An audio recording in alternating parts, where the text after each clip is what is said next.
श्रीमद् भागवत पुराण प्रथम स्कंद। इस पुराण के प्रथम स्कंद में 29 अध्याय हैं, जिनमें शुकदेव जी ईश्वर भक्ति का महात्म्य सुनाते हैं।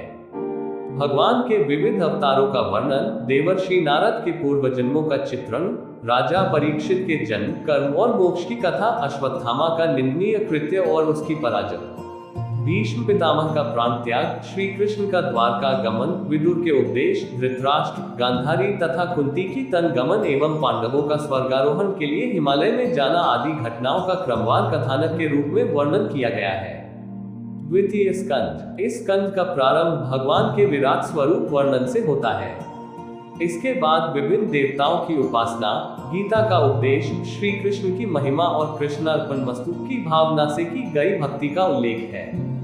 इसमें बताया गया है कि सभी जीवात्माओं में आत्मा स्वरूप कृष्ण ही विराजमान है। पुराणों के 10 लक्षणों और सृष्टि उत्पत्ति का उल्लेख भी इस स्कंद में मिलता है। तृतीय स्कंद। तृतीय स्कंद उद्धव और विदुर जी की भेंट के साथ प्रारंभ होता है। इसमें उद्धव जी श्री कृष्ण की बाल लीलाओं तथा अन्य लीला चरित्रों का उल्लेख करते हैं। इसके अलावा विदुर और मैत्रेय ऋषि की भेंट, सृष्टि क्रम का उल्लेख, ब्रह्मा की उत्पत्ति, काल विभाजन का वर्णन, सृष्टि विस्तार का वर्णन, वराह अवतार की कथा, दिति के आग्रह पर ऋषि कश्यप द्वारा असमय दिति से सहवास एवं 2 अमंगलकारी राक्षस पुत्रों के जन्म का शाप देना, जय विजय का, सनत कुमार द्वारा शापित होकर विष्णुलोक से गिरना और दिति के गर्भ से हिरण्याक्ष एवं हिरण्यकशिपु के रूप में जन्म लेना, प्रहलाद की भक्ति, वराह अवतार द्वारा हिरण्याक्ष और नरसिंह अवतार द्वारा हिरण्यकशिपु का वध, कर्दम देवहूति का विवाह, सांख्य शास्त्र का उपदेश तथा कपिल मुनि के रूप में भगवान का अवतार आदि का वर्णन इस स्कंद में किया गया है। चतुर्थ स्कंद। इस स्कंद की प्रसिद्धि पुरंजन उपाख्यान के कारण बहुत अधिक है। इसमें पुरंजन नामक राजा और भारतखंड की एक सुंदरी का रूपक दिया गया है। इस कथा में पुरंजन भोग विलास की इच्छा से नवद्वार वाली नगरी में प्रवेश करता है। वहां वह यवनों और गंधर्वों के आक्रमण से माना जाता है। रूपक यह है कि नवद्वार वाली नगरी यह शरीर है। युवावस्था में जीव इसमें स्वच्छंद रूप से विहार करता है, लेकिन कालकन्या रूपी वृद्धावस्था के आक्रमण से उसकी शक्ति नष्ट हो जाती है और अंत में उसमें आग लगा दी जाती है। रूपक को स्पष्ट करते हुए नारद जी कहते हैं, पुरंजन देहधारी जीव है और 9 द्वार वाला नगर यह मानव देह है। 9 द्वार, 2 आंखें, 2 कान, 2 नासिका छिद्र, 1 मुख, 1 गुदा, 1 लिंग। अविद्या तथा अज्ञान की माया रूपी वह सुंदरी है। उसके दास सेवक 10 इंद्रियां हैं। इस नगर 1 की रक्षा पंचमुखी सत 2 करते हैं। 11 सेनापति, 3 पाप और पुण्य के 2 पहिए, 3 गुणों, 4 वाली रथ की ध्वजा, त्वचा आदि 7 धातुओं का आवरण तथा इंद्रियों द्वारा भोग शिकार का प्रतीक है। काल की प्रबल गति एवं वेग ही शत्रु गंधर्व चिन्वेग है। उसके 360 गंधर्व सैनिक वर्ष के 360 दिन एवं रात्रि है, जो शनय आयु का हरण करते हैं। 5 प्राण वाला मनुष्य रात दिन उनसे युद्ध करता रहता है और हारता रहता है। काल भयग्रस्त जीव को ज्वर अथवा व्याधि से नष्ट कर देता है। इस रूपक का भाव यही है कि मनुष्य अपनी इंद्रियों के उपभोग से निरंतर भोग विलास में पड़कर अपने शरीर का क्षय करता रहता है। वृद्धावस्था आने पर शक्ति क्षीण होकर अनेक रोगों से ग्रस्त एवं नष्ट हो जाता है। परिजन उसके पार्थिव शरीर को आग की भेंट चढ़ा देते हैं। पंचम स्कंद। पंचम स्कंद में प्रियव्रत, अग्नि, राजा नाभि, ऋषभदेव तथा भरत आदि राजाओं के चरित्रों का वर्णन है। यह भरत जड़ भरत है, शकुंतला पुत्र नहीं। भरत का मृग मोह में मृग योनि में जन्म, फिर गंडक नदी के प्रताप से ब्राह्मण कुल में जन्म तथा सिंधु सौवीर नरेश से आध्यात्मिक संवाद आदि का उल्लेख है। इसके पश्चात पुरंजन उपाख्यान की भांति रूपक द्वारा प्राणियों के संसार रूपी मार्ग का सुंदर वर्णन किया गया है।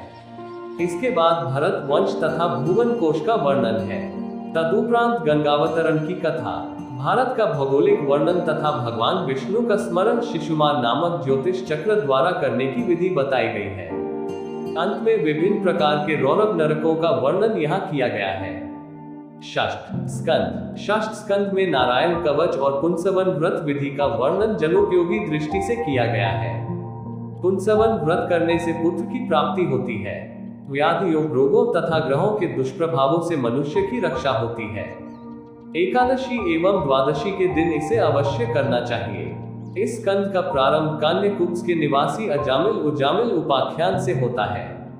अपनी मृत्यु के समय अजामिल अपने पुत्र नारायण को पुकारता है। उसकी पुकार पर भगवान विष्णु के दूत आते हैं और उसे परमलोक ले जाते हैं। भागवत धर्म की महिमा बताते हुए विष्णु दूत कहते हैं कि चोर, शराबी, मित्रद्रोही, ब्रह्मघाती, गुरु पत्नीगामी और चाहे कितना भी बड़ा पापी क्यों न हो, यदि वह भगवान विष्णु के नाम का स्मरण करता है तो उसके कोटि कोटि जन्मों के पाप नष्ट हो जाते हैं। किंतु इस कथन में अतिशयोक्ति दिखाई देती है। परस्त्रीगामी और गुरु की पत्नी के साथ समागम करने वाला कभी सुखी नहीं हो सकता। यह तो जघन्य पाप है। ऐसा व्यक्ति रौरव नरक में ही गिरता है।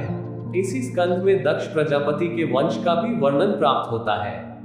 नारायण कवच के प्रयोग से इंद्र को शत्रु पर भारी विजय प्राप्त होती है। इस कवच का प्रभाव मृत्यु के पश्चात भी रहता है। इसमें वत्रासुर राक्षस द्वारा देवताओं की पराजित दधीचि ऋषि की अस्थियों से वज्र निर्माण तथा वत्रासुर के वध की कथा भी दी गई है। सप्तम स्कंद में भक्तराज प्रहलाद और हिरण्यकशिपु की कथा विस्तार पूर्वक है। इसके अतिरिक्त मानव धर्म, वर्ण धर्म और स्त्री धर्म का विस्तृत विवेचन है। भक्त प्रहलाद के कथानक के माध्यम से धर्म, त्याग, भक्ति तथा निष्पृहता आदि की चर्चा की गई है। अष्टम स्कंद, इस स्कंद में ग्राह द्वारा गजेंद्र के पकड़े जाने पर विष्णु द्वारा गजेंद्र उद्धार की कथा का रोचक वृतांत है। इसी स्कंद में समुद्र मंथन और मोहिनी रूप में विष्णु द्वारा अमृत बांटने की कथा भी है। देवासुर संग्राम और भगवान के वामन अवतार की कथा भी इस स्कंद में है। अंत में मत्स्यावतार की कथा यह स्कंद समाप्त हो जाता है। नवम स्कंद, पुराणों के एक लक्षण वंशानुचरित के अनुसार इस स्कंद में मनु एवं उनके 5 पुत्रों के वंश इक्ष्वाकु वंश, निमि वंश, चंद्र वंश, विश्वामित्र वंश तथा पुरु वंश, भरत वंश, मगध वंश, अनु वंश, द्रयु वंश, तुर्वसु वंश और यदु वंश आदि का वर्णन प्राप्त होता है। राम, सीता आदि का भी विस्तार से विश्लेषण किया गया है। उनके आदर्शों की व्याख्या भी की गई है। दशम स्कंद, यह स्कंद 2 खंडों पूर्वार्ध और उत्तरार्ध में विभाजित है। इस स्कंद में श्री कृष्ण चरित्र विस्तार पूर्वक है। प्रसिद्ध रास पंचाध्याय भी इसमें प्राप्त होती है। पूर्वार्ध के अध्यायों में श्री कृष्ण के जन्म से लेकर अक्रूर जी के हस्तिनापुर जाने तक की कथा है। उत्तरार्ध में जरासंध से युद्ध, द्वारकापुरी का निर्माण, रुक्मिणी हरण, श्री कृष्ण का गृहस्थ धर्म, शिशुपाल वध आदि का वर्णन है। यह स्कंद पूरी तरह से श्री कृष्ण लीला से भरपूर है। इसका प्रारंभ वसुदेव देवकी के विवाह से प्रारंभ होता है। भविष्यवाणी, कंस द्वारा देवकी के बालकों की हत्या, कृष्ण का जन्म, कृष्ण की बाल लीलाएं, गोपालन, कंस वध, अक्रूर जी की हस्तिनापुर यात्रा, जरासंध से युद्ध, द्वारका पलायन, द्वारका नगरी का निर्माण, रुक्मिणी से विवाह, प्रद्युम्न का जन्म, शंबासुर वध, स्यमंतक मणि की कथा, जम्बवती और सत्यभामा से कृष्ण का विवाह, उषा अनिरुद्ध का प्रेम प्रसंग, बाणासुर के साथ युद्ध तथा राजा नृग की कथा आदि के प्रसंग आते हैं। इसी स्कंद में कृष्ण सुदामा की मैत्री की कथा भी दी गई है। एकादश स्कंद में राजा जनक और 9 योगियों के संवाद द्वारा भगवान के भक्तों के लक्षण गिनाए गए हैं। ब्रह्मवेता दत्तात्रेय महाराज यदु को उपदेश देते हुए कहते हैं कि पृथ्वी से धैर्य, वायु से संतोष और निर्लिप्तता, आकाश से अप्रच्छिन्नता, जल से शुद्धता, अग्नि से निर्लिप्तता एवं माया, चंद्रमा से क्षण भंगुरता, सूर्य से ज्ञान ग्राहकता तथा त्याग की शिक्षा ग्रहण करनी चाहिए। आगे उद्धव को शिक्षा देते हुए 18 प्रकार की सिद्धियों का वर्णन किया गया है। इसके बाद ईश्वर की विभूतियों का उल्लेख करते हुए वर्णाश्रम धर्म, ज्ञान योग, कर्मयोग और भक्ति योग का वर्णन है।